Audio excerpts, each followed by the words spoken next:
Good evening. Welcome to the meeting of the Skokie Village Board for Monday, February the 7th, 2022.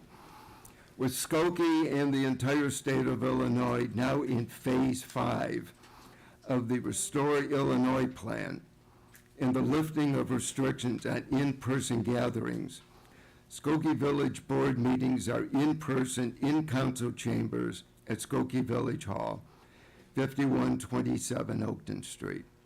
Village Board meetings begin at 8 p.m.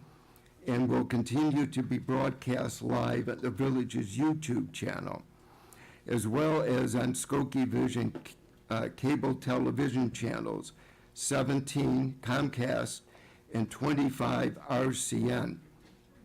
Meetings are also rebroadcast on the cable channels in the weeks following each meeting, and the videos are archived on the Village's YouTube channel.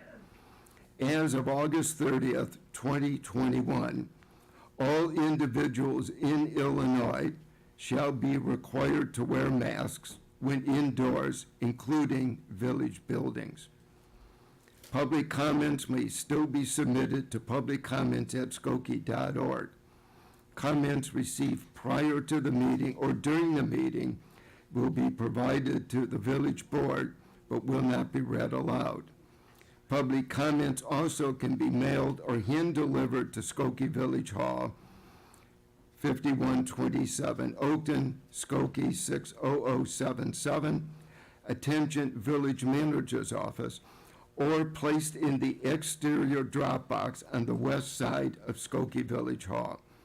Each village board meeting agenda includes time for public comments, and individuals wishing to speak on an issue will be allocated 3 minutes to address the village board.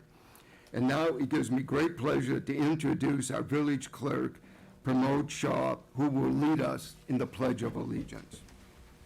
I pledge allegiance to The flag of the United States of America and to the republic for which it stands, one nation, under God, indivisible, with liberty and justice for all.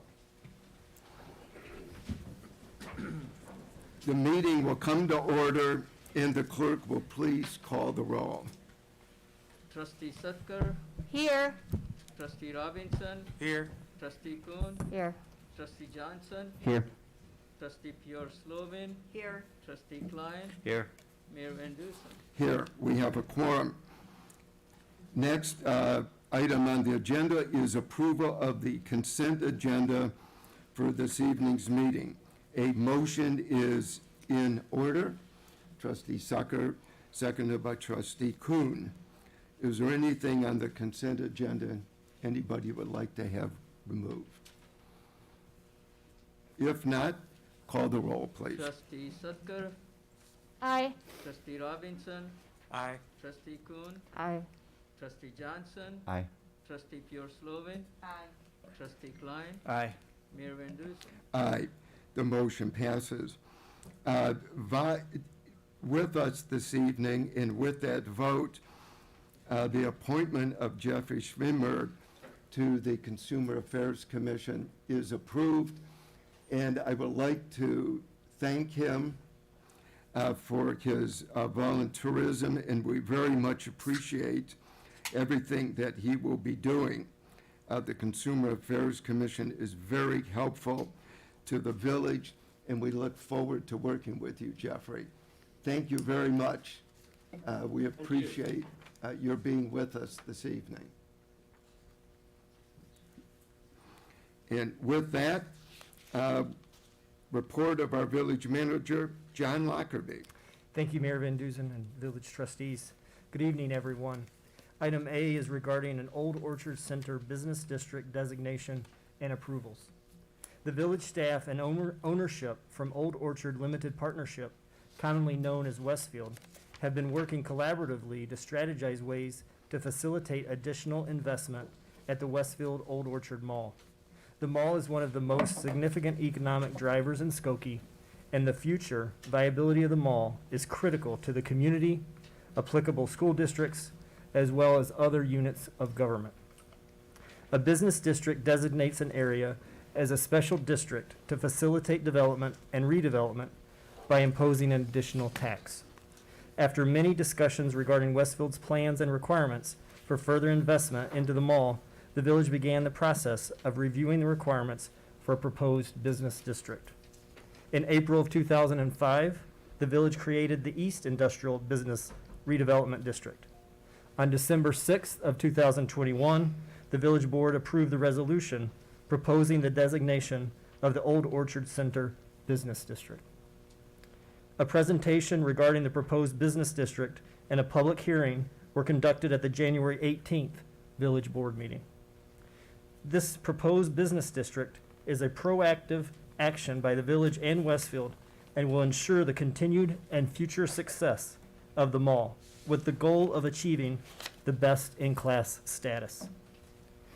This initiative will overcome the lack of capital investment and will be instrumental in enhancing the mall, increasing offerings to shoppers, reducing the current vacancy rate, overcoming the property tax burden, and ultimately increase the number of shoppers and the sales at the center.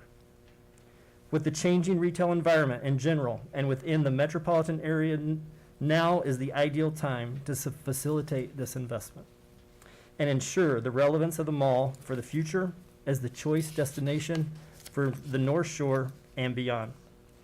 Economic Development staff recommends approval of designating the Old Orchard Center Business District, approving the plan, making a determination and finding of a blighted area, and authorizing the imposition of a 1% retailer's occupation and service occupation tax in connection with the proposed Old Orchard Center Business District. I concur with staff's recommendation and respectfully request the mayor and board to authorize Corporation Council to draft the necessary code amendments and ordinances, which would then be presented to the board at the March 7th meeting.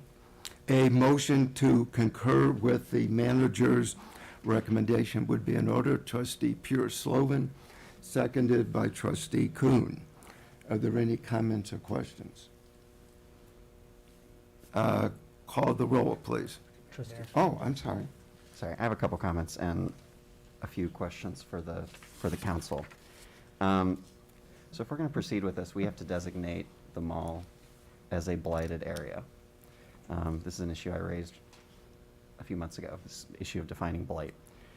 The mall is the most commercially successful area in all of Skokie. It has been that way for more than half a century.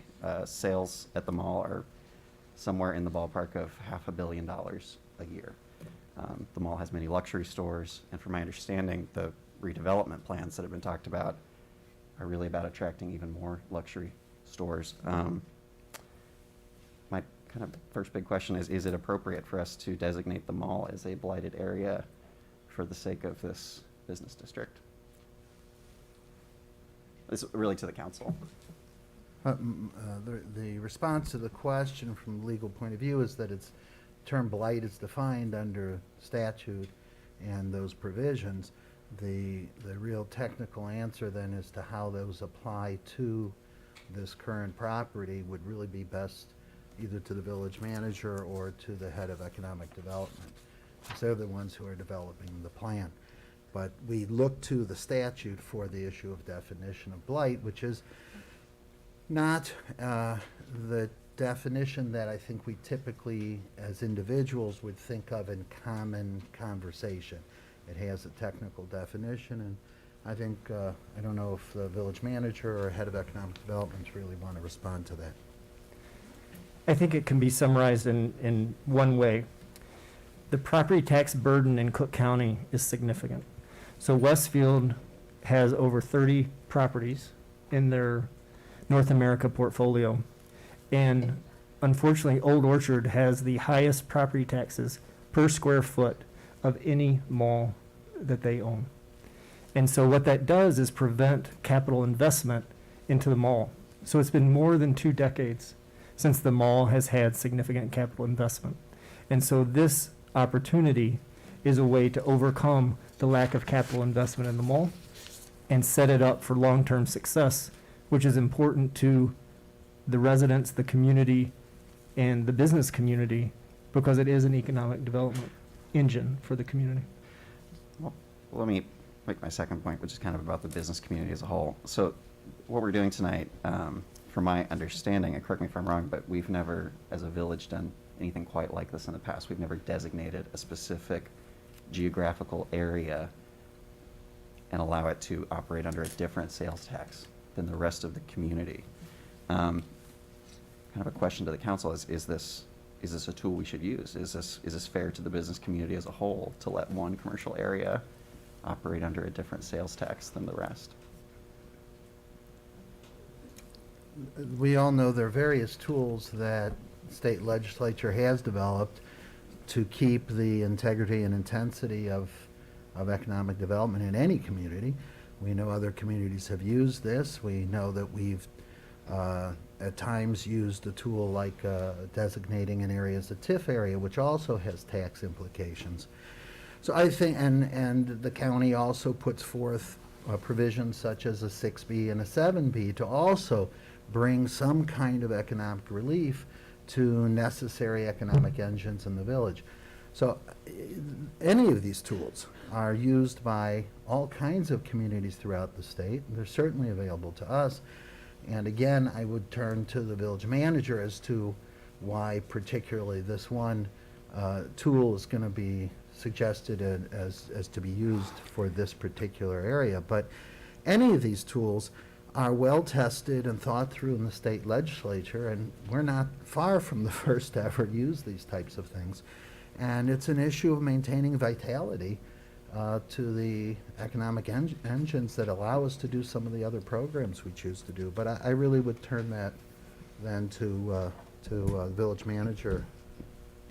Well, and let me just point out that the shopping center provides the largest amount of taxes. It's the largest tax generator in the village of Skokie by far. And I think we take it for granted. But it is a key supporter of our school districts. District 219, 535, District 68. And it is true, it is successful. The last time there was a major rehab of Westfield Old Orchard was in 1992, 1993. And that was because it had grown old and boarded up. And if we think that we can't go the way of Northbrook Court or Gulf Mill, just watch. We have got to take action, and as long as it's consistent with Illinois state law, which it is, we should do that. One of the reasons we have been able, unlike a lot of municipalities, to keep up our light industry districts is because we have taken advantage of the 6B, we've taken advantage of the 7B tax financing. 28 times we have used the 6B or the 7B. The fact of the matter is that in the state of Illinois, everywhere, property taxes are too high. And if this shopping center goes the way as it had in 92 or Northbrook Court, and just take a look at what they're talking about, just released in the press this last week at Gulf Mill. Take my word for it, it is going to cost the village of Niles millions of dollars to revitalize Gulf Mill. And it's going to take use of tax-deferred programming. If we don't do that, what is going to happen is that those tax levies are going to be on the other properties in the village of Skokie. As was shown in the first public meeting, the value and the property in the generation of revenue at the shopping center is slowly plateauing or declining. We need to get back to where we could be. let me just point out, most of us don't think of it this way. But if you walk over to that shopping center, it employs, depending on the time of year, between 3,000 and 4,500 employees. Think about that. Think about what has happened at Northbrook Court, at Gulf Mill, and other shopping centers. Unemployment, because they let the shopping center decline. And that happened here. I said before, 1992, 93. It took a $150 million investment by Sam Zell, along with $15 million by the village of Skokie, to revitalize that shopping center. And we did so productively for the future. Now we are at that crossroads where we can let the shopping center slowly decline. Or we can take action. It's bold, yes, but it's necessary. And I don't want to see property taxes on single-family homes, multifamily, or other businesses go up. But if Westfield declines in its property taxes, that increment is going to be made up by somebody. And that somebody is going to be the other property owners in the village of Skokie. Like I said, our schools depend on our property taxes, and we have very good schools. And part of that is Westfield Old Orchard, Village Crossing, and other economic development, including our light industry district. Mayor, also, just to clarify, I'm sure the trustee Johnson meant this and understands this, but part of the value of this tool given to us by the state is that it is sales tax dollars generated within Old Orchard. It is not real estate taxes. It is not other taxes on our residents. And we know that a huge percentage of those who then go to Old Orchard for this purpose are from outside of Skokie. So it is a valuable tool that the village can use from the state, and other communities have as well. I'm sorry if there was something else, Mayor. Well, and my recollection is, and correct me if I'm wrong, but Grant Thornton, which is an expert in this area, has given us a letter assuring us that under Illinois state law, this designation is legal and it's proper. And I don't think there's anybody, any particular firm that is any more expert in this kind of thing than Grant Thornton. Oh, okay. Here's the letter. How many pages is it? Call the roll, please. Oh, I'm sorry. Trustee Kuhn, excuse me. Sorry. Trustee Johnson, I noticed that on a few occasions, you repeatedly asked what is the opinion of the council. And we have revisited the definition of blight on multiple occasions, and it has been addressed and it's been satisfied. And so my question back to you is, what is the reason for the inquiry?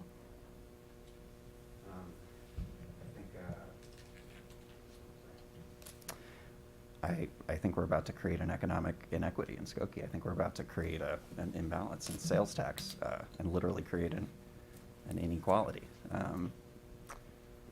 I get the impression that this tool was designed by the state to be used for blighted areas. We are not using this tool in, for example, downtown Skokie, where there's a much higher vacancy rate.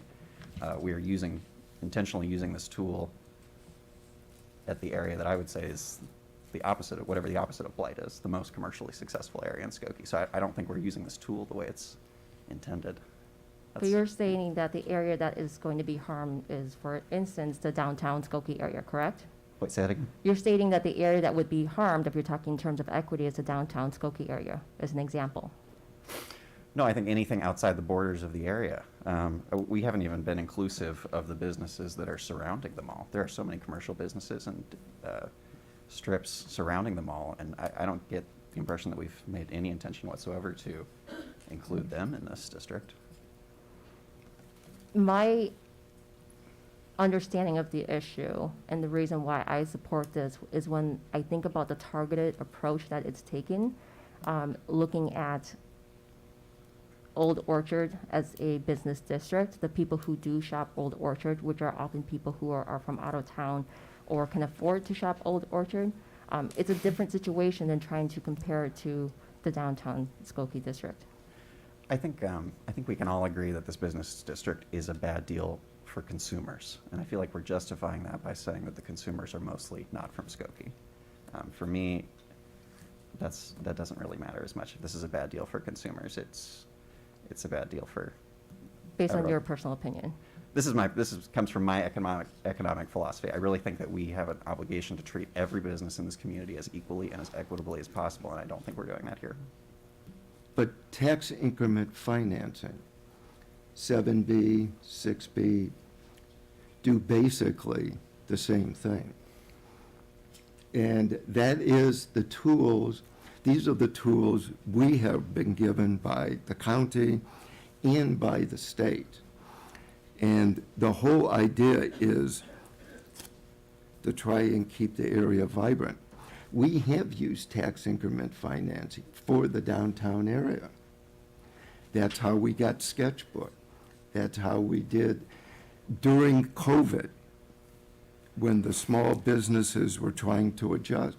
We used tax increment financing plus money from the federal government targeted toward small businesses to try and help them get over that rough time. And so targeting assistance is something that is a tool that we are given to use, and I must say, we have done it very successfully. We do it to help and create employment centers. We use tax increment financing to create the Illinois Research and Technology Center, which is thousands of jobs, 20 different businesses in high tech, as well as to help the surrounding businesses. So to say that it's unequal, you could say, well, creating the tech center was unequal. I don't think so. It's 24 acres of property where there was assistance, and we needed the village participation, Forest City's participation, and the state of Illinois' participation. These things are very complicated, and it inherently, it is not unequal, because there's a multiplicity of tools that are used to encourage development in spite of the property taxes. So, No, thank you all. I appreciate the discussion. call the roll. Trustee Sutker, Aye. Trustee Robinson, Aye. Trustee Kuhn, Aye. Trustee Johnson, Nay. Trustee Pure Slovin, Aye. Trustee Klein, Mayor Van Dusen. Aye, the motion passes. Item B was approved tonight under the consent agenda, and that completes my report. Thank you. Next item, I thought all of you were here for the purchase of a Public Works hybrid vehicle. I apparently was misinformed. Next item is report of the Corporation Council. Michael Lorge. Thank you, Mayor, trustees. Good evening, everyone. Items A and B on my report for tonight were approved as part of the consent agenda at the beginning of the meeting, and therefore that would conclude my report for tonight. Thank you. Next item on the agenda is Plan Commission. Item C is a site plan approval for Niles North High School. Is there anybody here from Niles North? They're on Zoom? Okay, Paul, why don't we take the Niles North first? That'd be fine with me. Okay. Sure. I believe somebody's supposed to be on Zoom for the Niles North case. I think, isn't Bill Green from Niles North? Bill is there, he's the secretary. Okay. I'm sorry, is there a reason we can't put the agenda up there? Is that something that I don't understand? I know. Floating around? I apologize. Okay. Paul, Okay. everybody will, if, with everybody's permission, we'll take Plan Commission Case 2021-32P, site plan approval for Niles North High School first. Good evening, Mayor and members of the board. This is a case for Niles North High School. During the January 6th meeting of the Plan Commission, we reviewed the request for the site plan approval for a 42,835 square foot addition to Niles North High School. The addition will be 3 stories in height and will be primarily used for administrative offices and collaborative use space. The school is reorganizing their floor plan and is not proposing an expansion of school use. Legal notice was advertised, posted, and delivered to property owners in the area as prescribed by the zoning chapter. No interested parties spoke at the meeting. The Appearance Commission approved the elevations and landscaping plan at their November 10th meeting. The Plan Commission recommends by a vote of 6 ayes, no nays, and 3 commissioners absent, that the petitioner's request be granted. Okay, a motion to accept the Plan Commission's recommendation on Plan Commission Case 2021-32 Pleat Site Plan Approval, Niles North High School, 9800 Lawler, would be in order. Trustee Klein, seconded by Trustee Pure Slovan. Are there any comments or questions on this particular case? Does anybody from the high school have any comments they wish to make? I'm here, Ati Tufexis from Studio GC, the architects, on behalf of Niles District 219. Thank you. We do not have any further comments at this point unless there are any questions I may help answer. Thank you. Any comments or questions on the part of the board or anybody in the audience? If not, call the roll, please. Trustee Sutker, Aye. Trustee Robinson, Aye. Trustee Kuhn, Aye. Trustee Johnson, Aye. Trustee Pure Slovan, Aye. Trustee Klein, Aye. Mayor Van Dusen. Aye, the motion passes. All right, Thank you. My next 2 Thank cases you. are related.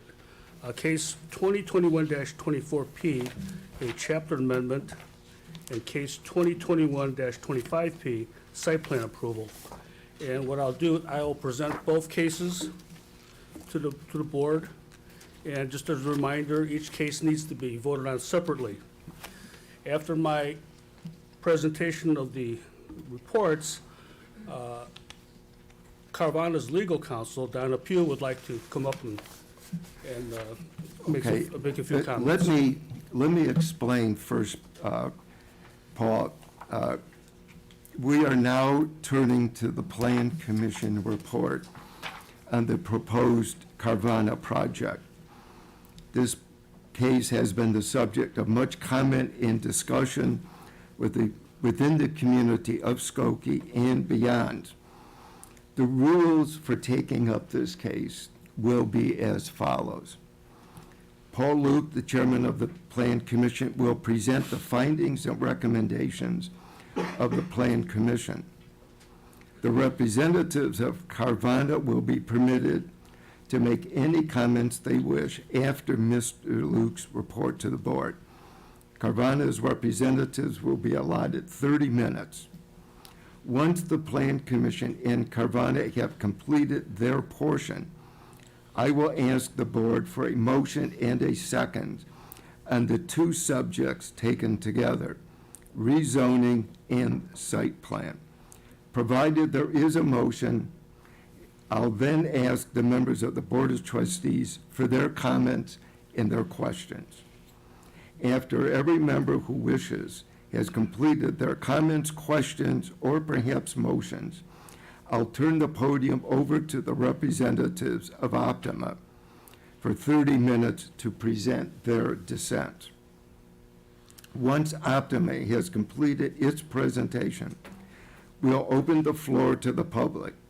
Anyone wishing to address the board will be allotted 3 minutes to present their views. After public comments, the board will vote on the two subjects, the rezoning and the site plan. There will be two separate votes, one on the rezoning and another on the site plan. Please note, there will be a shot clock, as we call it, so that everyone will get equal time. Finally, I recognize that emotions are running high on this issue. Debates and discussions before the Board of Trustees are governed by civility.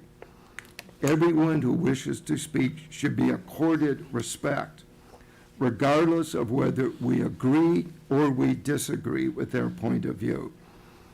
I expect there will be no outbursts, applause, booing, or any other demonstration. In the end, all of us want the same thing: what is best for the village of Skokie.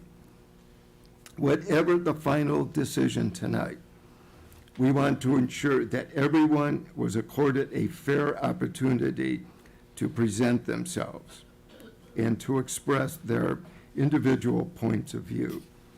With that, I now introduce Paul Lute, Chairman of the Village's Plan Commission. Thank you, Mayor. First case is case 2021-24P, chapter amendment. At the November 18th meeting of the Plan Commission, we reviewed Carvana's request to amend the OR district by allowing car dealers and marine craft dealers as a restricted use in the OR district. The Plan Commission considered the comprehensive plan, the current OR district regulations, and the classification of an OR as an industrial district in its discussion. The proposed use will be restricted by requiring that all inventory be located within the building or within a parking space. Auto repair is prohibited. Outdoor intercom is also prohibited. Legal notice was properly advertised and as prescribed by the zoning chapter. The case was heard alongside the Carvana site plan. As with the site plan case, the Plan Commission received hundreds of emails, and multiple people spoke during the meeting.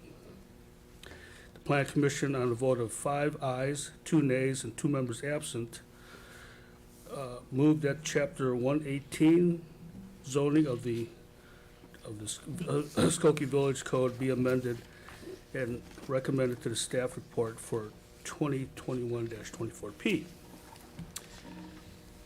In 2021-25P, the site plan approval, the Plan Commission reviewed a request for the site plan approval of a 134-foot tall Carvana car dealership at 9801 Woods Drive. The site is currently a parking lot that previously served the Rand McNally campus. The proposed dealership involves a sale of vehicles over the internet that customers will pick up by appointment or will be delivered to them. The dealership does not include auto repair, auto body, gas pumps, or automated car wash, or an outdoor sprinkler system. The hours of operation are from 7 a.m. to 10 p.m., Monday through Saturday.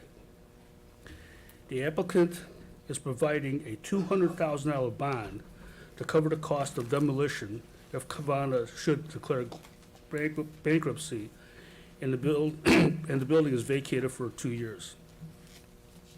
Due to continued concerns about delivery trucks and routes and the hours, sign and building, lighting, and potential bird strikes, the Plan Commission reviewed these aspects of these proposals at their January 6th meeting.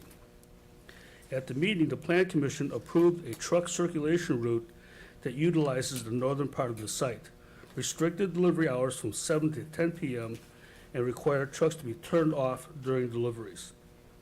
The Plan Commission also required installation of window markers up to 54 feet 10 inches on the exterior glass of the building, and further restrict overnight building and sign lighting by adding specific foot candle requirements that reduces lighting to 35 degrees vertical and 15 degrees horizontal foot candles. Excuse me, those are foot candle values. Again, legal notice was posted for this case, and a number of people did speak during the Plan Commission case. The Appearance Commission at their December 8th meeting approved facade and landscape plan with the condition that the trees be added to the landscape plan along the southern property boundary. Also at our November 18th meeting, the Plan Commission recommended by a vote of 5 ayes, 2 nays, and 2 commissioners absent that the petitioner's request for a site plan approval be approved. Further, at the January 6th meeting of the Plan Commission, the Commission recommended by a vote of 5 ayes, 1 nay, and 3 commissioners absent, additional conditions for truck delivery, routing, delivery hours, control of sign and building lighting, and bird strike mitigation. After the Commission meeting, staff met with Carvana to discuss additional requirements to address bird strike mitigation. The applicant agrees to turn the sign and building lights off on the southern, west, and northern elevations during migratory seasons from 1 a.m. to daylight, and increase the height of proposed window markers to 63 feet and 10 inches. That concludes my report, and I believe I will turn it over to Donna Pugh, I the believe. legal counsel, Donna Pugh.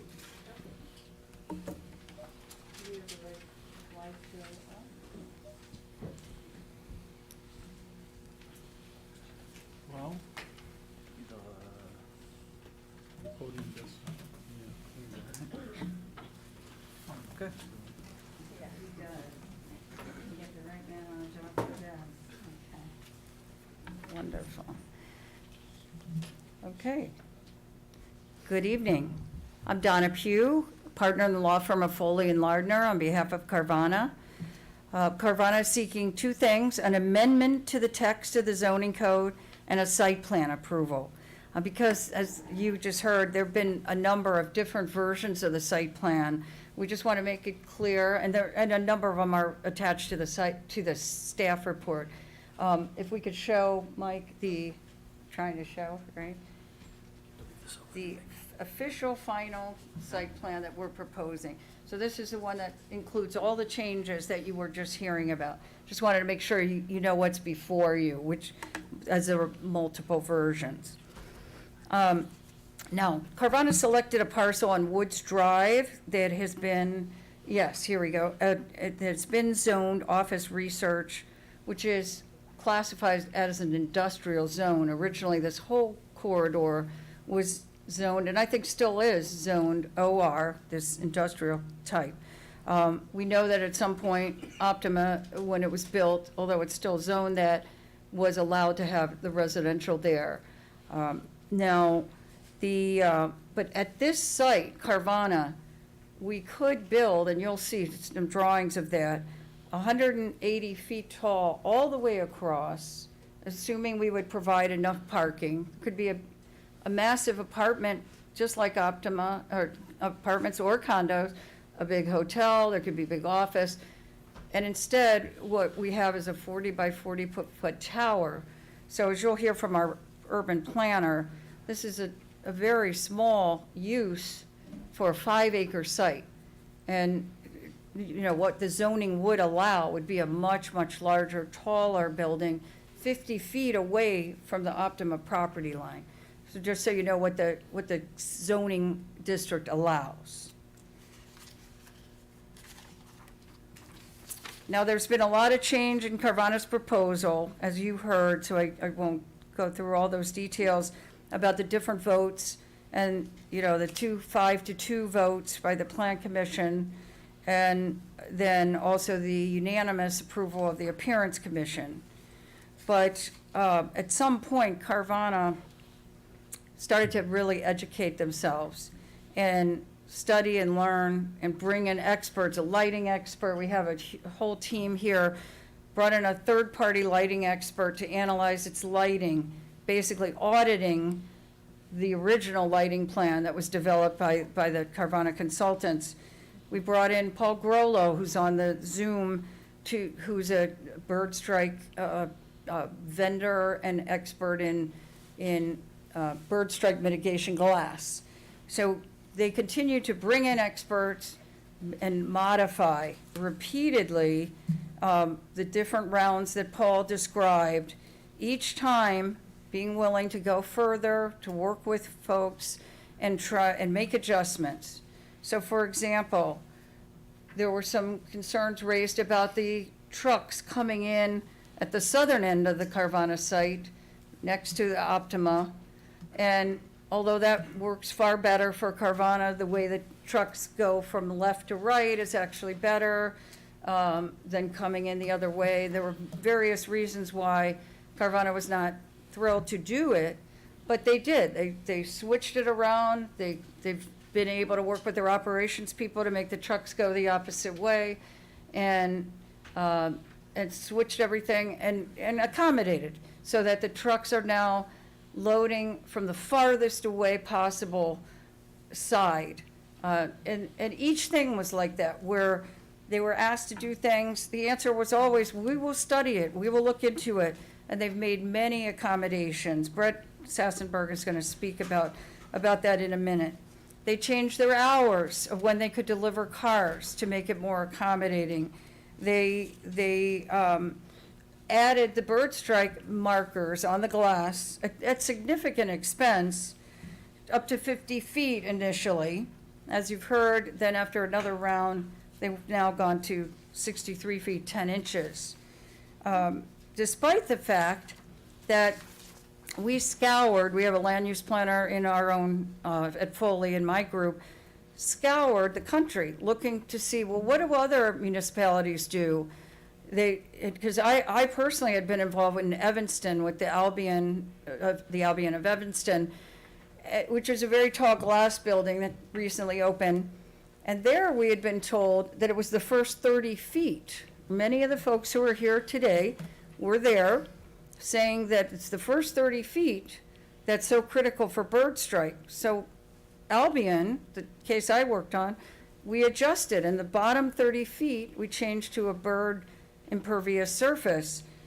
And now the bar just keeps moving. Now it's 60 feet is not enough. And so there's no science to it. We looked at, again, extensively with our urban planner and all the research he did, as well as George Kissel and others on our team. And there is really no city in Illinois that's imposed any requirement of this sort. Chicago voted it down. Now, they did ultimately agree to an ordinance that directs the Department of Planning to develop standards. But they turned down the proposal similar to what's being suggested here. Highland Park turned it down, saying that it was too restrictive for construction. Evanston doesn't even have a rule. So I just want you to understand sort of the regulatory framework. There's no ordinance in Skokie. Everything we're doing is in compliance with the ordinance. But this is just the context I wanted you to understand. So we're here before you today with the proposal that's been repeatedly revised to be responsive to the community concerns and staff's requests. It's compatible with the character of the surrounding neighborhood. It enhances and upgrades the physical environment, and it activates a currently blighted parking lot. Sorry? Okay. The proposal you hear tonight has received recommendation of approval from staff, Plan Commission, and the Appearance Commission. Now, I want to tell you who's with us tonight so that you can see our team. Mike Noonan, Special Counsel with Foley and Lardner, and Bill McKenna from Foley. Guess we've got this at a little bit different, starting, of course, with Brett Sassenberg from Carvana, Vice President of Retail Design and Development, who you'll hear from, and his colleague Brett Hanlon. And then George Kissel. George, raise your hand. Where is he? Okay. AIA and AICP Land Use Planner and President of Oker and Kissel, Inc., you will hear from. Bill Grieve, who's on the Zoom, Traffic Engineer with Kimley Horn, who's appeared before you all many, many times. Taylor Eschbach, PE, and Kayla O'Sullivan from Civil Engineering, Kimley Horn. Where are you guys? Okay. Emily Klingensmith, lighting expert with Schuler Shook, who was brought in to audit our lighting plan. Cameron Deppen, Kimley Horn Lighting, thank you. Mary Lindberger, there was questions about property values. We brought in an expert, did an analysis, looked at all of that. She's testified several times. Paul Grollo, the Feather Friendly Technologies, who's on Zoom, the bird expert. And finally, on Zoom are Mitch Goltz and Shai Wolkowicki, the current owners of the property, just in case you have any questions. But with that, I'd like to start with George Kissel, urban planner.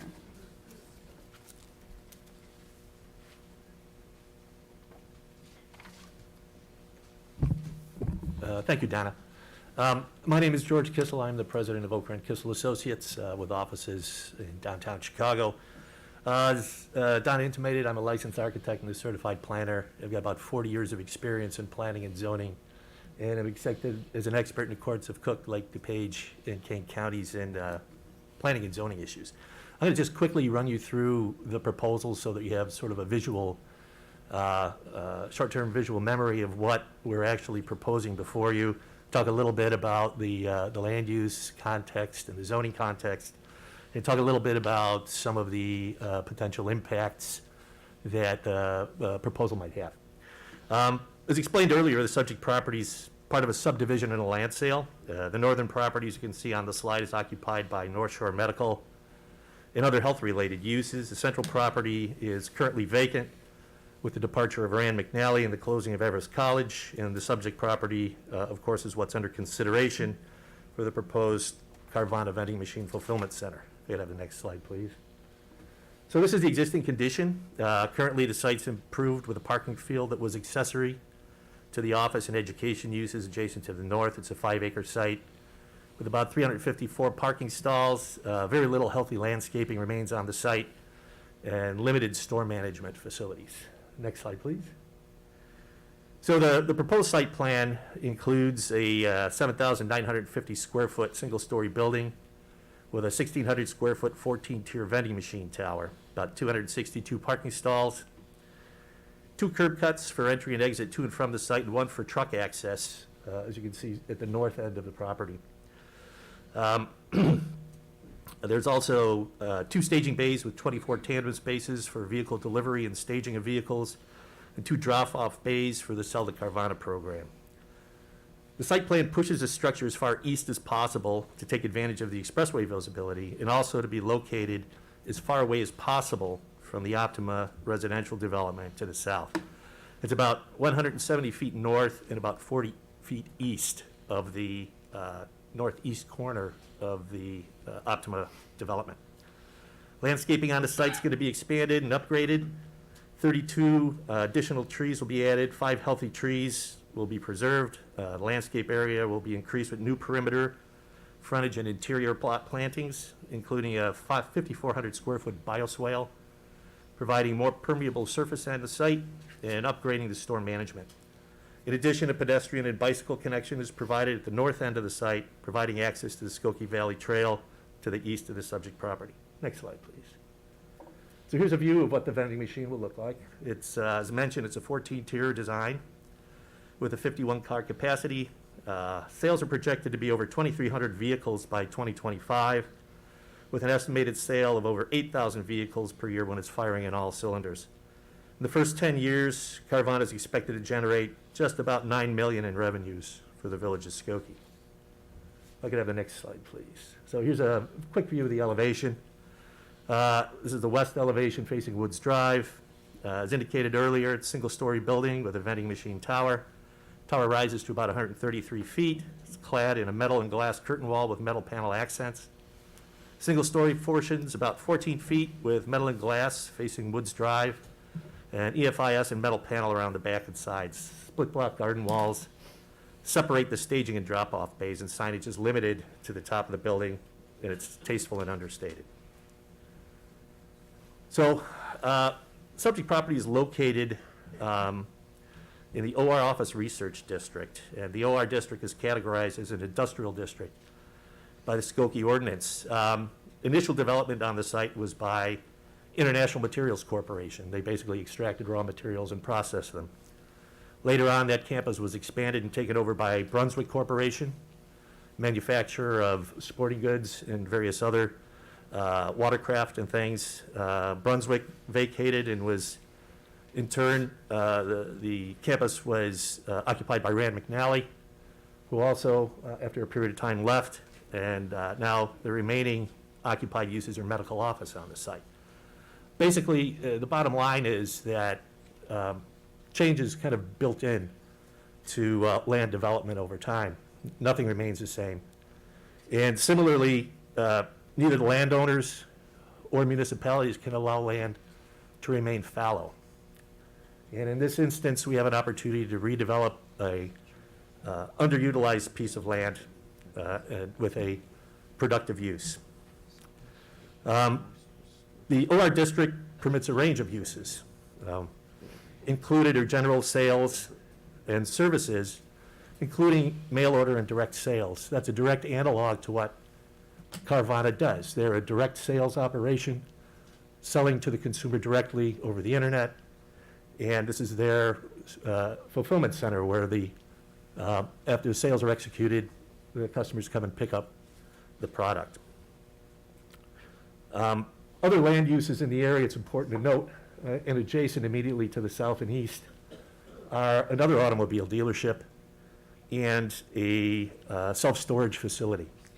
Those are both located in another industrial district, an M district. It's important to note that the OR district is Skokie's most permissive with respect to bulk. There are no floor area ratio limits or minimum lot area per dwelling unit standards. There are only 50-foot perimeter setbacks, a maximum of 30% building coverage, and a maximum height of 180 feet. The OR district, as you can see on the map, is limited to the Old Orchard, Eden's Expressway interchange, and it's designed for high-intensity expressway-oriented development. Needless to say, Carvana is an expressway-oriented development, but is extremely low intensity compared to what can be developed on the site. So we could have the next slide, please. So this is a view of the Carvana Tower on the site. Again, very modest, 1,600 gross square foot tower footprint, 14 floors, 133 feet, a little less than 8,000 square feet, 4% building coverage. If you could have the next slide. Compare that to what the zoning allows on the site. This is representative of 200 dwelling units, 225 key hotel, parking for about 900 cars. Buildings are about 17 floors and 180 feet, 600,000 gross square feet, about 30% building coverage. Vastly different, vastly more intense than what's proposed by Carvana. Next slide, please. So talk a little bit about some of the impacts. Again, it's such a modest use. What we'll find is the impacts on any adjacent properties are minimal compared to what can be developed on the site. So as far as Carvana versus a typical auto dealership, traffic volume is about 25% less. There's no sales on site for Carvana, no drop-ins or test drives. Pickup and drop-off is by appointment only, so Carvana actually manages the amount of traffic that comes to the site through the limits of when they make their appointments, and there's no service department. If you have the next slide, please. So here's a comparison of some other permitted uses on the site. Again, very low trip generation compared to other uses. Auto dealer about 540 cars on average daily traffic. Three-story office building, about 800, 185 Key Hotel, 1650 Optima, about 2,700. And the maximum development scheme that I showed you just a little bit earlier is about 3,200 cars average daily traffic. So the minimal traffic impact would be generated by the Carvana site. Woods Drive has about 4,400 cars per day currently. Carvana will only add about 128 trips, according to the traffic analysis done by Kimley Horn. It's about 3% additional. So the traffic impacts are absolutely minimal. Next slide, please. And I know we've presented the various images of comparative view analysis. The view impact of a maximum development or some other potential development on site is bound to be much more impactful in terms of the views and any impact on views that would be caused by the Carvana Tower. Again, the Carvana Tower is located 170 feet north and 40 feet east of the closest residential unit. As the crow flies, that's about 190 feet. Next slide, please.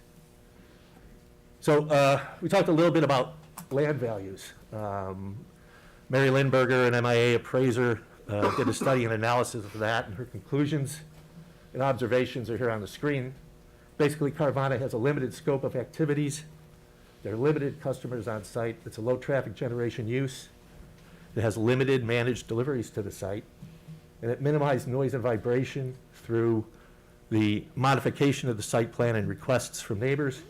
And there's modest exterior lighting, which again has been managed and reviewed by our lighting experts. Next slide, please. Basically, Ms. Lindberger concludes that there's no basis for concluding that Carvana is injurious to land values. It's a commercial development in a commercial location, low impact in relation to the neighborhood and also what's allowed on the site. The residential neighbor to the south is far larger in size and in building height, and it generates more than 20 times the traffic that Carvana would. And as we saw, zoning allows a much larger development. Next slide, please. So, to conclude my end of the show, redevelopment of this site is a given. Alternate proposals like residential office, hospitality, residential, or retail are likely to be much higher in intensity and use. And the proposed use is low intensity. There's nothing about the external impacts that would have any negative effect on property values. And given its potential for revenue generation, it is a win-win for the village of Skokie. And with that, I will turn it over to Brett Sassenberg to continue to tell you about Carvana. Okay, you have until 9:05. Okay, sir. Started at 8:35. Mayor Van Dusen, members of the trustees, board of the trustees. My name is Brett Sassenberg, 4480 East Sunset Drive, Phoenix, Arizona. First, I wanted to back it up a bit and tell you about Carvana. We've been talking so much about everything else around the subject matter, I thought I'd introduce ourselves. Carvana is, or has been noted, called the Amazon of cars. Our CEO, at some point in his life, thought, what's the best way for consumers to get used cars outside of just going to the dealership and having the experience that we've all been challenged by time after time? He thought simply just aggregate the vehicles off of a used lot, put them online, put a price there, allow for financing, and let people have it delivered to their home or come just pick it up. Take that shopping experience from hours and hours of the dealership to hopefully just minutes on your couch. So that is what Carvana is and why we've become successful. We've gone from, in the last 9 years, selling, my first days there, I think we were selling 10 cars a month, to now the second largest used car auto dealer in the country, and hopefully taking over our competitors soon. The second part I'd like to talk about is why Skokie. Chicago is obviously a very big market. We want to be in this area. We're in Oak Brook and Schaumburg, but why Skokie? When scouring the market, our site selection teams looked for the old Orchard Mall because we'd done some work with Westfield in other markets, identified the freeway, identified the mall, identified the site, identified the zoning, and identified other adjacent uses like auto sales. And at that point, we thought this would be a good opportunity for us to come introduce ourselves to Skokie and hopefully bring our store to your market. We did that initially, presented to your planning commission. Let me get these going. before I go there, again, the goal of the vending machine, that what we call it, is a customer comes and picks up their car. So they've seen it online, they financed it online, or maybe they brought their own financing. We have state-of-the-art photo. They've shopped it at their convenience on their phone whenever they'd wanted to, and then they got to pick the option of coming to the store to get it. In order to do that, we needed to be efficient. We wanted those cars in a protected building. We wanted those cars stacked in an automated system, so we didn't need a lot of manpower to deal with that. And we wanted a cool experience for them to bring it down. And so the coin was created, the slot was created, and we essentially took an automated car system and called it a vending machine and made for a fun experience, which lots of people have enjoyed over the years. We're now up to 1 million cars sold since our inception. We have 30 vending machines across the country with more to come. We are expanding across the country as fast as we can and as fast as the market will allow us. Again, the purpose here is for the business side is efficiency of inventory. We have 30,000 cars that you can pick from online. They couldn't obviously possibly be on a single site, so they sit on ancillary sites.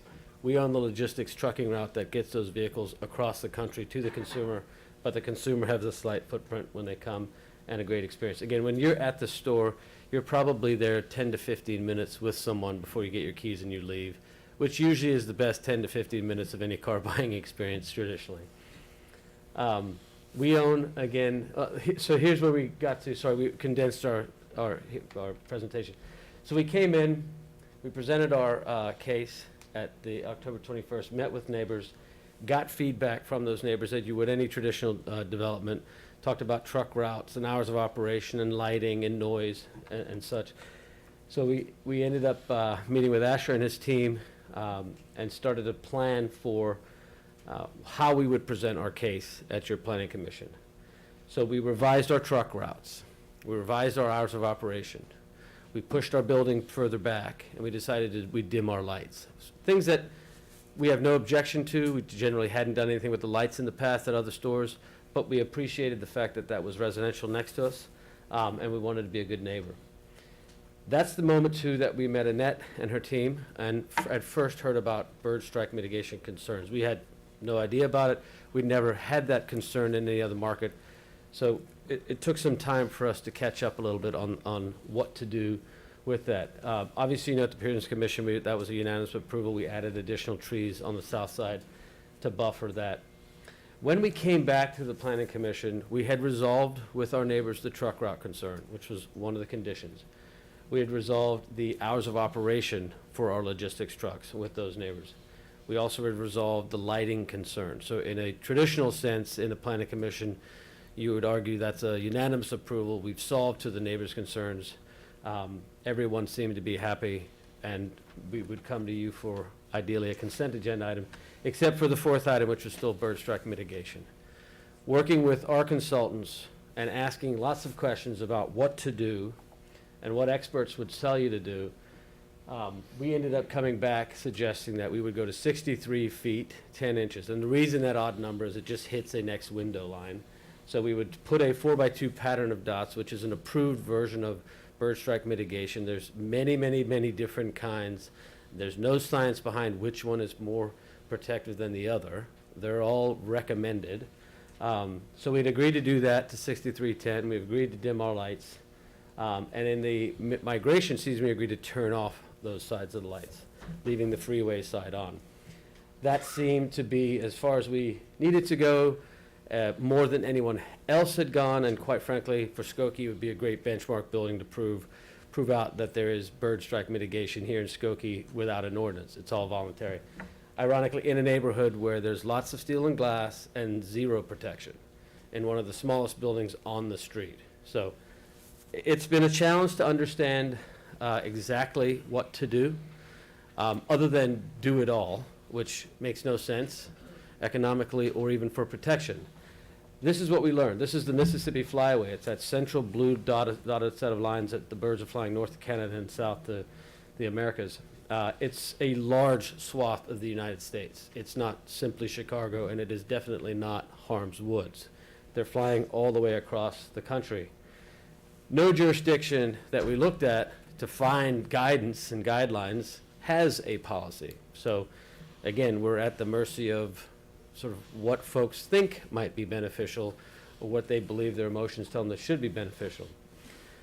Well, with what we're doing for Skokie and for the folks that are passionate about birds, would put Skokie generally between San Francisco and New York as it relates to a standard. Not the city of Chicago, where there are tall buildings, dense buildings, and quite frankly, where most of these folks are finding dead birds. But Skokie would be a suburban market with a very strict standard. So we're volunteering to do that, although we don't think you need it. We really don't. And there's no evidence to suggest that Harms Woods is the epicenter of bird strike. I think you'd have found that out at the Optima Tower years ago, if it was. But this is what we're willing to do. We believe that this should be an adequate approach to bird strike concerns for any development in Skokie, whether it's along the woods or somewhere else in the suburban market. We just don't know what more we can do. We believe we've tried to appease as many folks as possible with the issue, without guidance, without guideline, without code or zoning.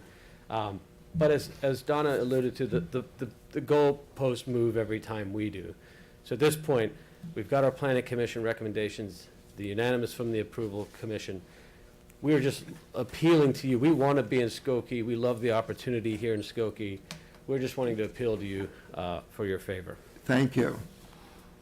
Yeah, that's essentially it. That's the pattern. That's the height. I'll just slide through these, Mayor. Okay. Mitigation, yeah. So Thank there's you very plans, much. But that's essentially it. We really appreciate your time and patience. Thank you. Thank you. We appreciate the presentation. Will we get a question at the end? Yeah. Okay. Yep, hold on, everybody.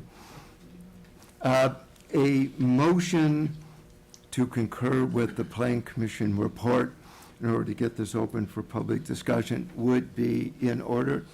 Trustee Robinson, seconded by Trustee Klein.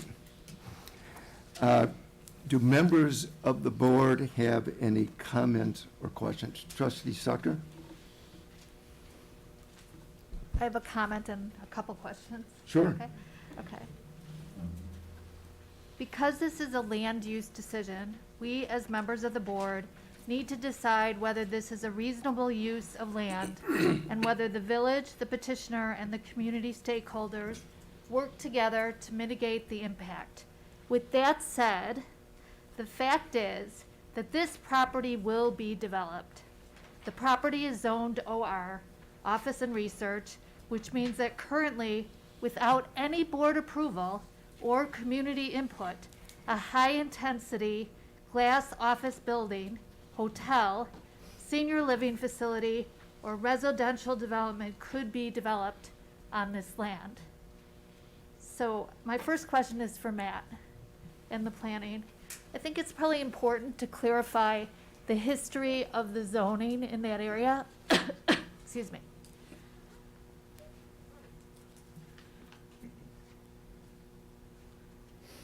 Okay. So this is, oh yeah. I'm going to show you the OR district. The OR district was created in 1972. It's kind of west of the expressway. My map doesn't quite get you there, but so you have the hotels, you have the low kind of rise office buildings, you have Old Orchard Towers. Heading west, this is all still OR. You have Lifetime Fitness. This is the CTL Group, which used to be Portland Cement, and then west of that, which is off the map, which is the Cook County Courthouse. So, and then down here, which is Optima, the Holocaust Museum. This part of Harms Woods is zoned OR as well. This used to be Peapod, Everest College, and Rand McNally. And then up here is North Shore. So that is all kind of the OR district. Just kind of orient you, this is, you know, the expressway, and then this is Old Orchard Road.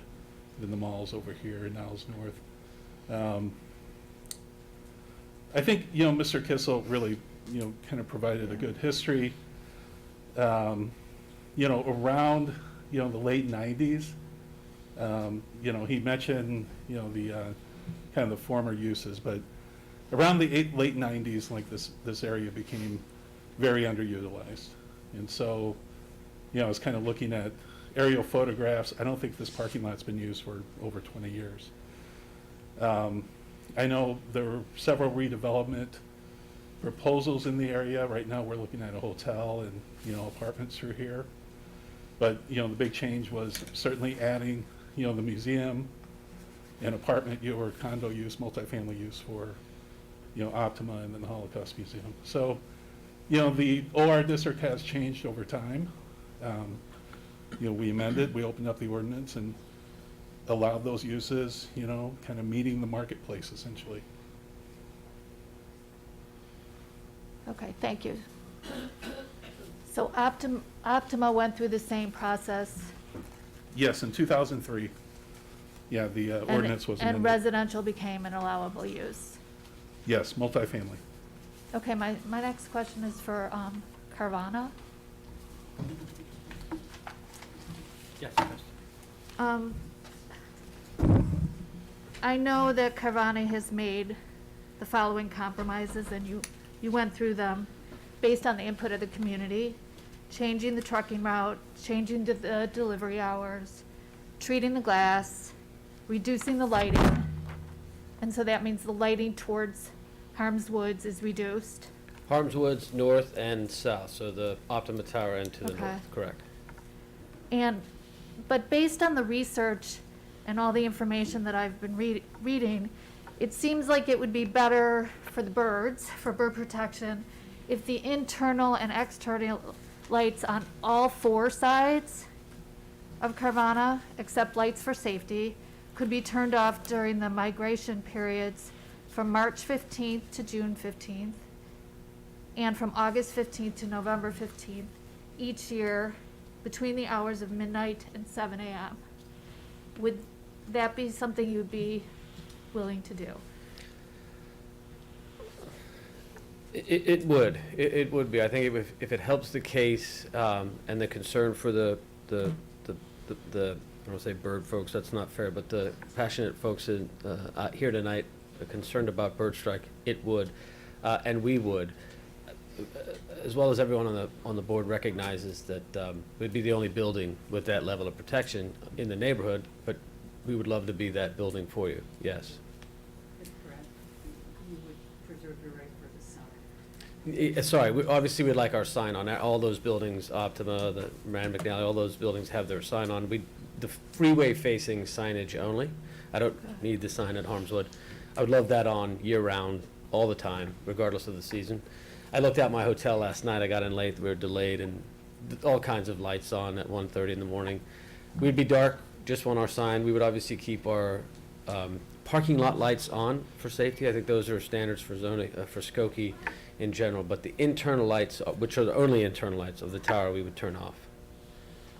Yes. Okay, so And that would become a condition condition of in the. final passage. So Matt will make sure that that's a condition of the Yes, final, okay. yes. Okay, well, thank you. Thank you, Trustee. Sure. Trustee Kuhn? The village board has received hundreds of public comments, both directly and indirectly through the other commissions, including the Plan Commission and Sustainable Environmental Advisory Commission. Many of us as trustees also took the additional step of meeting with vested parties on both sides of the issue. While there are expressed concerns from the residents of Optima, the overwhelming number of public comments received has been around Carvana's unique structure, its lighted see-through glass building, and its close vicinity to Harms Woods Forest Preserve. This combination presents a potential hazard to birds during peak migratory season. Many, including Skokie residents and non-residents, ask the village board to do what we can to mitigate those risks to birds in flight during migratory season. If this vote were to go through, the recommendation was made to turn off lights during critical times of migration, covering the building with bird-friendly glass, and monitoring and surveying how successful interventions have been to reduce bird strikes. As we look at the concerns raised regarding the potential harm to both local and migratory birds, it's difficult to ignore Optima's enormous glass structure and nearly adjacent to the proposed Carvana site. Optima's relatively larger size, glass structure, and even closer proximity to Harm's Woods in relationship to the Carvana's proposed sites raises questions about what we know and what we don't know about the potential harm of tall glass buildings along a migratory pathway, and this includes the broader Chicagoland area and not just Skokie, for birds in flight and how best to mitigate the unintended consequences of bird strikes. Despite not having a village ordinance in place, Carvana has made concessions to accommodate recommendations number 1 and 2, and this includes turning off the lights on all 4 sides of the building, so thank you for that, Trustee Zucker, and covering the building in bird-friendly glass to the extent that this has been recommended to them by consultants on the effectiveness of bird-friendly glass. I want to acknowledge that there is disagreement on the effectiveness of bird-friendly window coverings once the structure exceeds the canopy of the surrounding areas. In the few ordinances that exist throughout the country, there's no consensus on which building heights to target for greatest impact and what percentage of a building's facade should be bird-friendly glass. The recommendations for when the light should be turned off have also been inconsistent throughout this process. Carvana at one point conceded to the recommended guidelines published by the Chicago Audubon Society's Lights Out initiative for buildings less than 20 stories tall, and we were told that this was still not sufficient for Carvana. This makes it really difficult to push Carvana to standards beyond existing guidelines that exist within this geographic area. But even so, Carvana eventually conceded to turn off lights during peak migratory season. On recommendation number 3, the issue of surveying and monitoring bird strikes, Carvana has been hesitant to move forward because of the potential liabilities they may be subject to in the event that the committed mitigation strategies have been insufficient and would require never-ending concessions in the future. Just as the village would not force Optima to make changes to their glass structure because it was built based on the knowledge and understanding the village board had at the time of construction, the village cannot hold Carvana accountable after their construction is complete. However, I do believe that there is value in conducting a case study of the 2 buildings for a period of at least 1 year that would include peak migration seasons of spring and fall to understand the impact of tall glass buildings in the area near Harm's Woods. I urge Optima to participate in this research case study as well, given the potential value in furthering our common understanding and informing future policy making here in Skokie and elsewhere.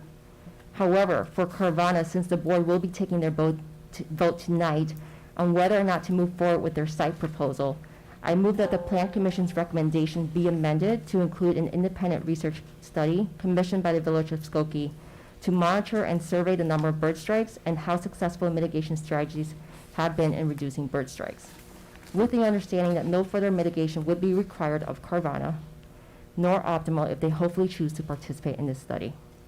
To clarify, this motion would allow the Village of Skokie and its researchers access to private grounds to monitor and survey the area during peak migratory season for a period of at least 1 year.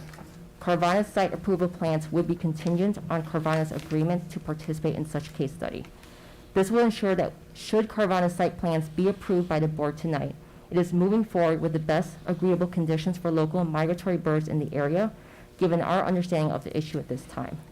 This is a unique situation in Chicago's suburbs, and such a study would benefit not only the Village of Skokie in drafting policy for the future, but would help give guidance to how neighboring municipalities who inevitably will face similar projects. Thank you. A motion has been placed before the board. Is there a second? Trustee Sutker, and Trustee Pierce-Slovan. I'm not going to decide which one seconded the motion. I'll leave that up to our village clerk. Good luck promoting. Are there any questions of Trustee Kuhn? It is her motion. If not, oh, I'm sorry. Don't be sorry. I have a comment. It's not a question. I appreciate the research and your position. I think it's an excellent idea, and it's one I support wholeheartedly. I think it's a great solution for the issue at hand, because during the conversations, I wondered myself about bird strikes with Optima, because it is an all-glass building, and obviously it's taller than what we're presenting with what Carvana's presenting. And I think that this study does make a great deal of sense. Thank you. Thank you. On the proposed amendment, the roll will be called, please. Trustee Sutker, Aye. Trustee Robinson, Aye. Trustee Kuhn, Aye. Trustee Johnson, Aye. Trustee Pure Slovin, Aye. Trustee Klein, Aye. Mayor Van Dusen. Aye, the motion passes. And I was just wondering, is Ms. Pugh? I- The Avalon in Evanston, is that 14 stories? It's, what is it, 15? 15 stories. Go to the microphone, please. Oh, so sorry. It is 15 stories. It is. Okay. All Which, solid glass. very similar to Carvana. And Correct. it does not have the same restrictions as is being. Just for the first 30 feet. It Right, was but- converted into a masonry material, so it wouldn't be, Right. but we had the option also of using the decals. Right, but but at- did not. Did not. But the thinking of the science at that point, this was just a couple years ago, was that it was only the first 30 feet. And, you know, obviously, we're talking much more here. Good, thank you. I have Carvana question. if Sure. it's Okay, Trustee Klein. thank you. This works. I just have a few questions about the planning commission case.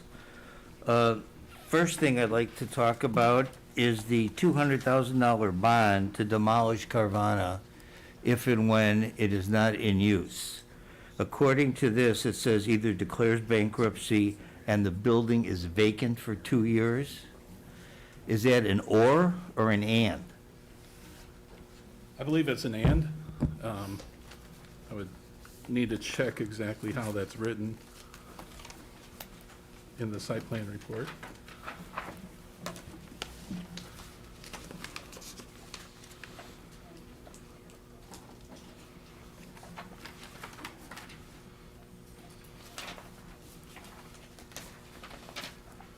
Yeah, it's an and. Both conditions would have to be met. Okay, it's an and, so would it be legal, and I'll ask counsel this, to demolish a building that was, something's in bankruptcy? So this is